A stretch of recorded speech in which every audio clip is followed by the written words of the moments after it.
I want to get 3 $1,000 Walmart gift cards. It's a common scam that usually begins with a phone call or a text. In Annette Jenkins' case, it came from a crook who convinced her her grandson was in jail and needed help. I questioned the way I needed to pay, and I said, a Walmart gift card. And he said, well, we have an arrangement with the court. So she rushed down to Walmart and frantically bought 2 $1,000 gift cards, then read the crook the PIN numbers off the back. The state I was in, it sounded feasible. For Shirley, it was a loan scam that cost her $1,500. The phone call was different, but ended the same way.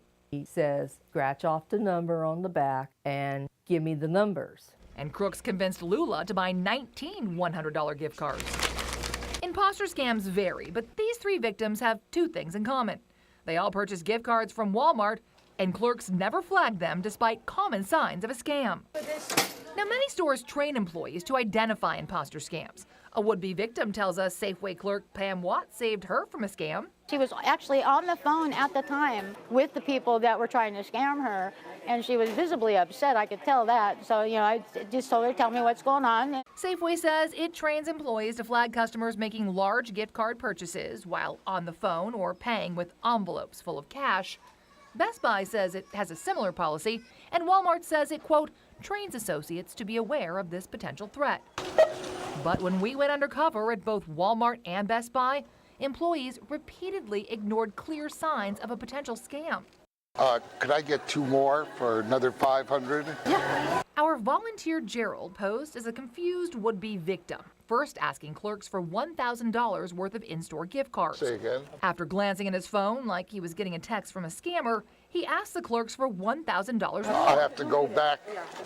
Finally, pulling out an envelope with $1,000 cash, he gave the clerks one more chance to stop him, asking for an ATM. And in 4 out of 5 cases, the clerks actually pointed him to one. I just wanted to touch base with you. This security guard at Best Buy was the only person to intervene.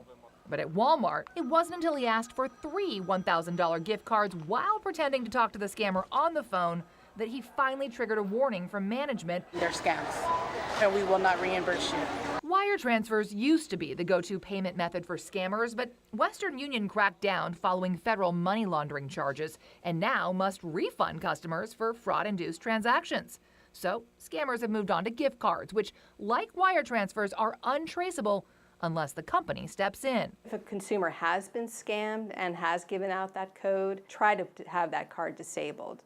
The Federal Trade Commission's Carrie O'Brien notes while there are no laws mandating how stores handle this type of fraud, some retailers like Amazon have voluntarily implemented policies that could stop scammers in their tracks. If the company can tell where the product is being shipped, maybe they can stop shipment as well. Unfortunately, policies vary from retailer to retailer. Best Buy says it will freeze remaining funds, something Walmart has repeatedly refused to do. I couldn't turn the cards in. Even though Lula realized she'd been scammed before she read the card numbers to the crooks, Walmart refused to refund her 19 $100 gift cards.